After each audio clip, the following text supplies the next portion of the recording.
We're the new American gangsters, 'cause we speak bold, give no fuck about the haters.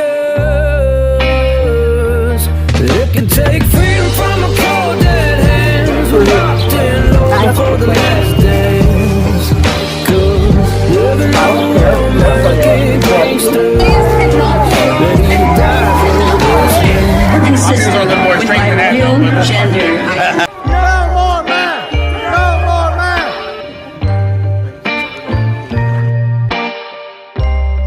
Ready to die for this land. Welcome to the Patriot Punkcast. I am your host, Chase Matheson, and we have a lot of ground to cover tonight. Are you one of those people that tries to be a good citizen? You follow your local news, you participate, you vote, you think you're doing everything right? Well, I hate to break it to you, but there's a good chance that you are being led like a stray dog. Just going to be left to rot while they pillage everything you own. Quick reminder, if you're watching on YouTube or Facebook, we will be cutting the live feed off about 15 minutes. If it's at a break, I will announce it. If not, it's just going to drop. So if you're watching this and it just drops off, go over to Rumble or on X, and there you will see more of our spicy discussions, because we all know that Facebook and YouTube do not like spicy discussions. So the fake news is just running rampant all over Middle Tennessee, from Cookeville to Tullahoma, Nashville. I guarantee you, every small town that you are in, the news and the information that you're being exposed to is being manipulated by people who think they know better than you. So before we get started, I just wanted to go ahead and say that the Patriot Punk Network, and remind everybody that the Patriot Punk Network is entirely self-funded, and we do not take any, I think I heard it referred to today as boner pill money. We don't take any of that, and that might make sense here in a little bit when we bring on our guest. But be sure the best way to help us grow is to share our videos, our news articles, our memes, whatever it is. Share our stuff. The reason that we cover this stuff is because, well, most people do not know anything about what's going on, because there's fake news corrupting everything. While you're over there, you can check out videos. We've also got up here at the top, we have a little tab where you can look at tip forms, videos. You can go see old episodes of the Patriot Punkcast, and be sure to check out the support page where you can help us grow the show, support the network, and hopefully we can expose more people to the truth about what's going on locally here in Tennessee. Anything you guys can do to help, we really appreciate it. And the easiest way to support the channel is just to like, share it, and subscribe to this network so that more people see our stuff. Take clips from it, share it to everybody that you can. And last but not least, I'm now officially an authorized Kirby dealer once again. So if you enjoy watching us clean up Tennessee, then you're going to definitely enjoy having a clean home. From rugs, drapes, curtains, hard floors, windows, unclogging drains, you name it, this machine can do it, and it's been made in America for 110 years. So if you're not satisfied with just a clean home, you want a Kirby clean home, reach out to me on Facebook, shoot me an email, and we'll take a look at one inside your house and make sure that it's right for you. Joining me in studio tonight for this endeavor is Dr. George Wilson. Good evening. Thanks. Glad to be here. Can you bring the mic just a little bit closer to you? I know it's not set up correctly. Who are you and what do you do? I'm George Wilson. I'm a radiologist, diagnostic radiologist. Been in private practice for, 32, 33 years. I got involved in local politics for exactly the things that Chase was just outlining. When we moved here, we were trying to get our neighbors to pay more attention to what was going on. And we constantly heard, well, that'll never happen here. And it's been like pulling teeth to get people to understand that not only was it going to, but it was already happening here. We've gotten a few people to pay a little bit more attention, but it is really an uphill battle. And one of the things I said early on in this whole process is the people that you're fighting know who you are. They understand Southern culture probably better than you do. They understand they can confront you, and you will probably shy away from the fight. But guys, girls, everybody, you need to understand that the fight is here, and shying away from it is just going to get you run over. Well, I am sure we are going to enlighten everybody on exactly what Dr. George Wilson means by that. And joining us tonight remotely is a new friend. And I'm going to let him give himself the introduction because he does a lot of stuff, and that is Scott Armstrong.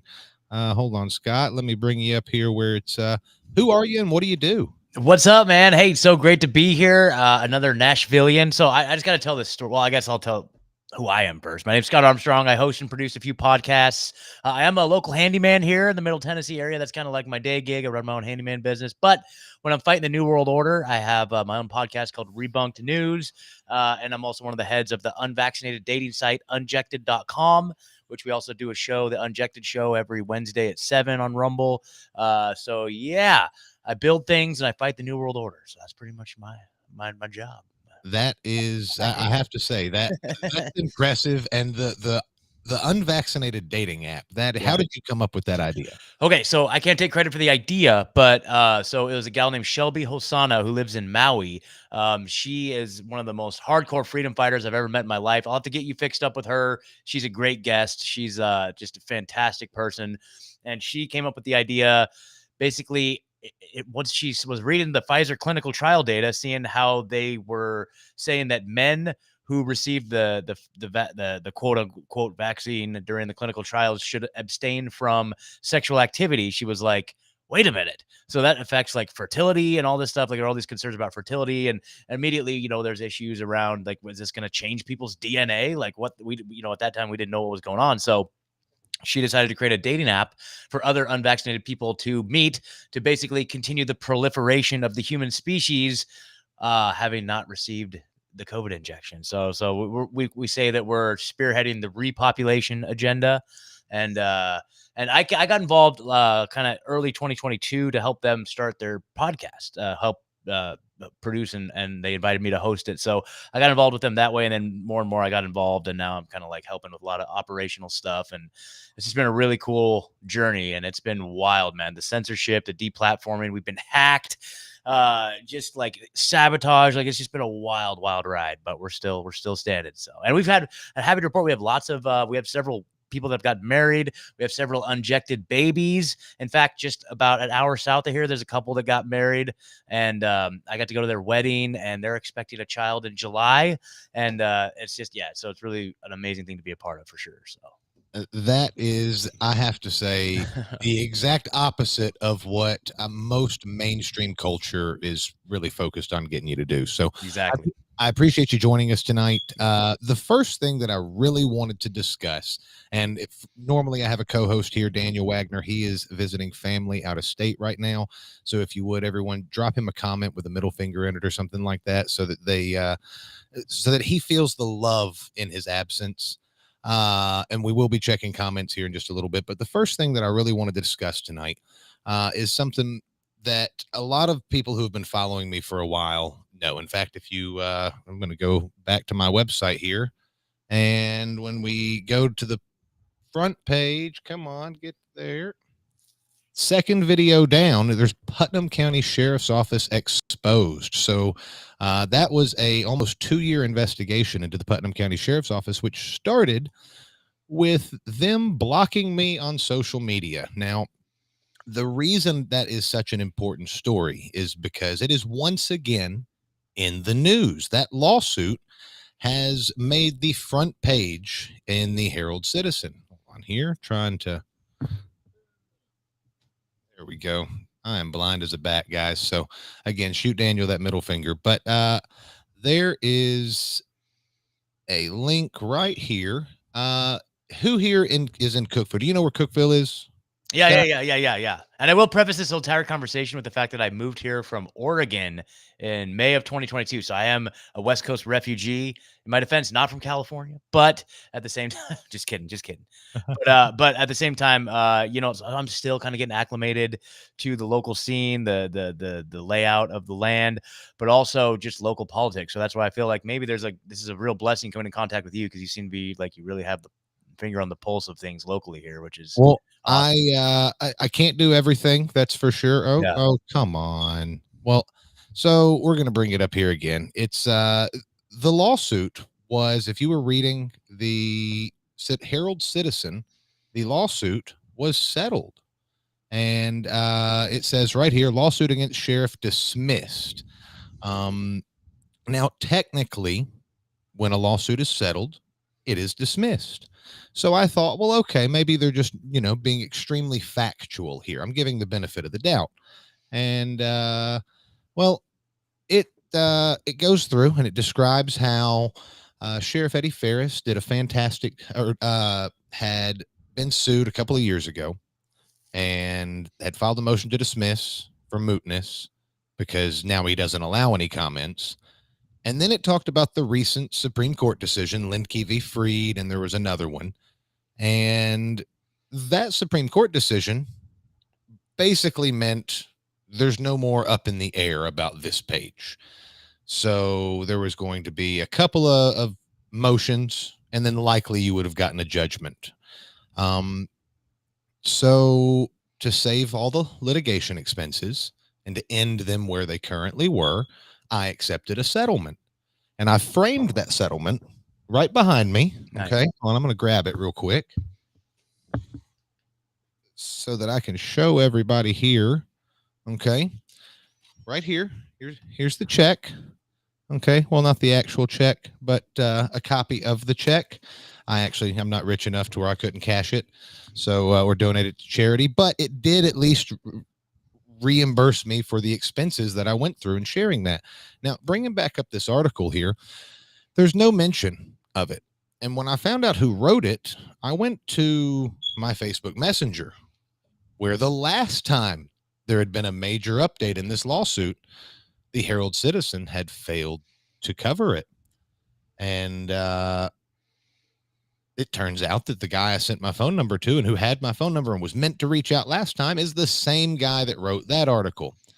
Now, in y'all's experience, what do people read that front page article? And then, and I have a copy, it's just hard to pull up and I don't want to put y'all through it. It's continued on another page and there's about that much writing on another one. Who here actually has time to buy the paper and read to like page 7A? Yeah, nobody. But which is, and that's the perfect aspect of this other things that are going on here with a actual, on my side of this, a lawsuit filed against me for going to a BOMA meeting and complaining about an alderman. And what did it get me? It got me sued. $450,000 lawsuit filed against me, which of course we're fighting because Tennessee actually gets really good grades. There are lawsuits that are called SLAP lawsuits, strategic lawsuit against public participation. Tennessee has a fairly robust anti-SLAP legislation, and they have historically followed through with it. Right now, there's a case in front of the Supreme Court, which has the potential to impact my case. So we're all kind of waiting to see how that goes. But it's exactly what they kind of do. It's been going on, the blocking you, suing you, threatening you.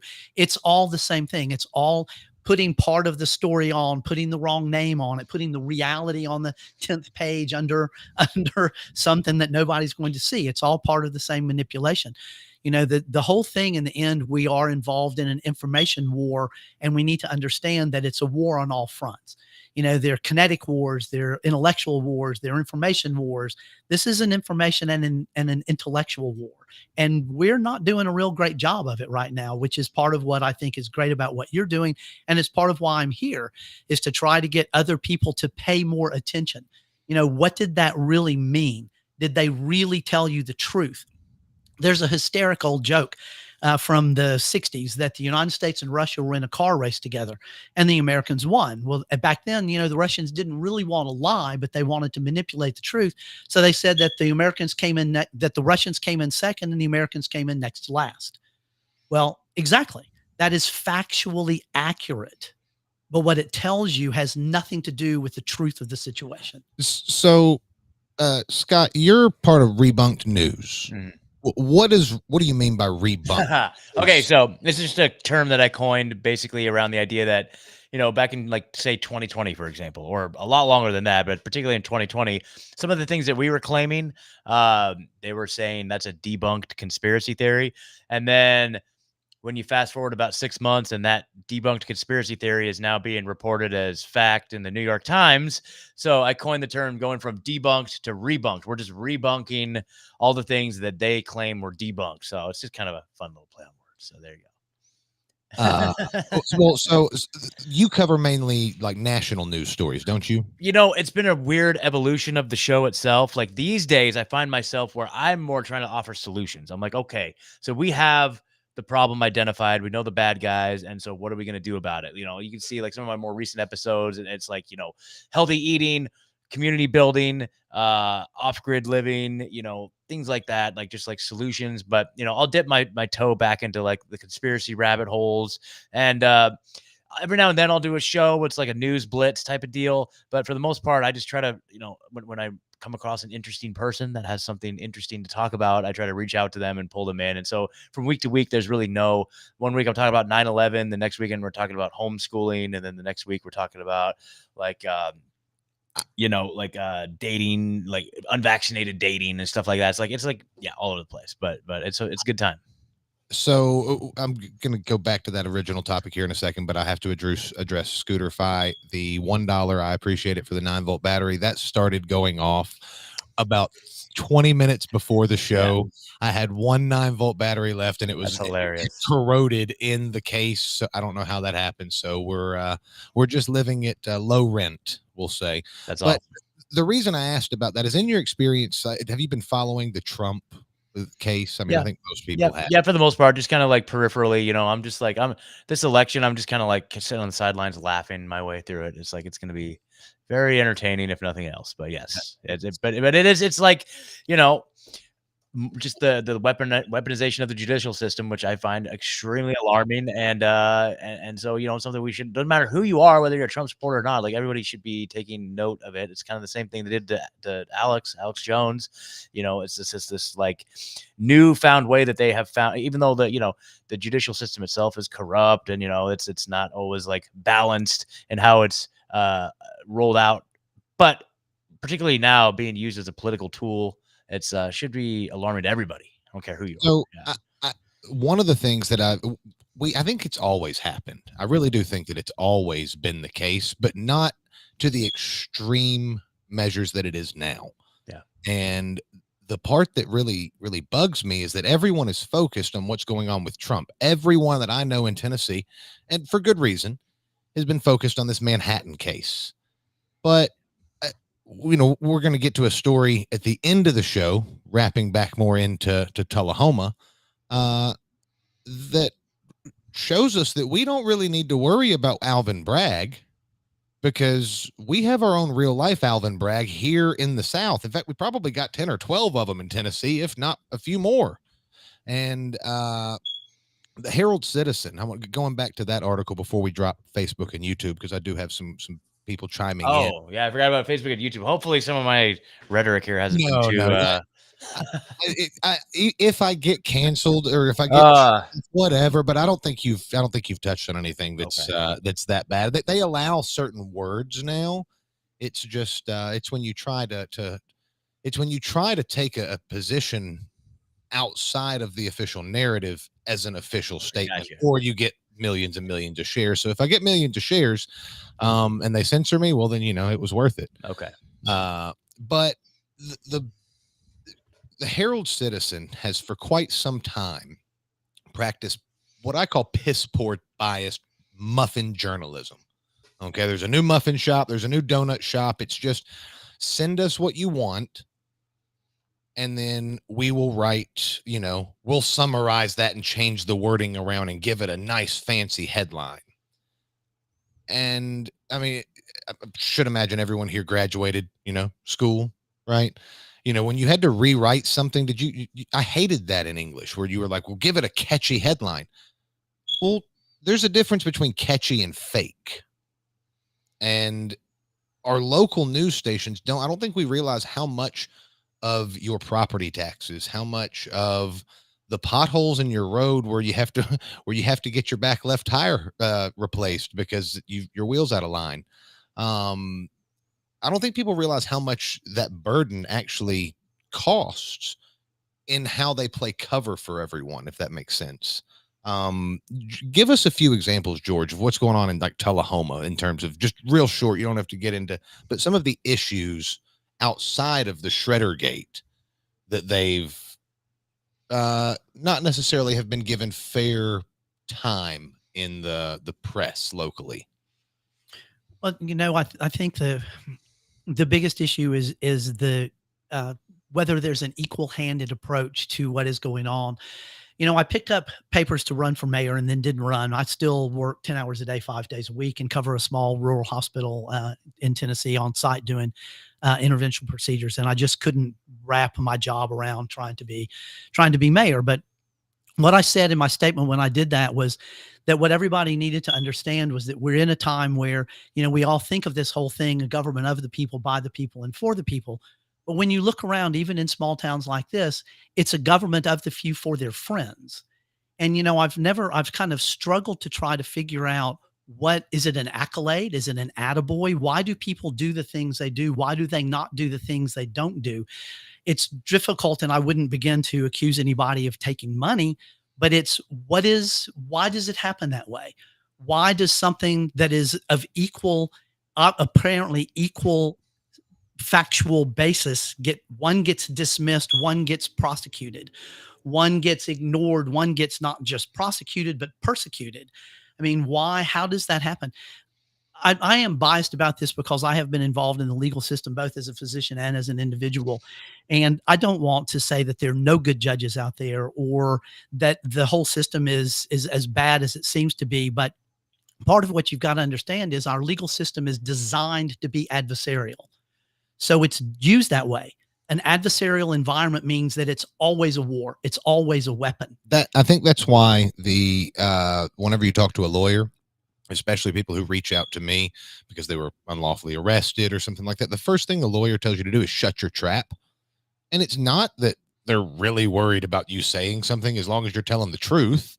What they're worried about is losing that leverage, because the way district attorneys, judges, lawyers, anytime a story comes out, and this is both at a national level, and I'm sure you could give us if you have anything to do with banned video, then everything on banned video is about things that are happening at like a national level, or cover-ups that affect the national thing. Well, it's happening in almost every county in Tennessee. I would probably wager every county to some extent, because if you're going to there was a shooting or a shootout, not actually a shooting, in Cookeville last week, and the county commissioner's or ex-county commissioner's father-in-law was the suspect.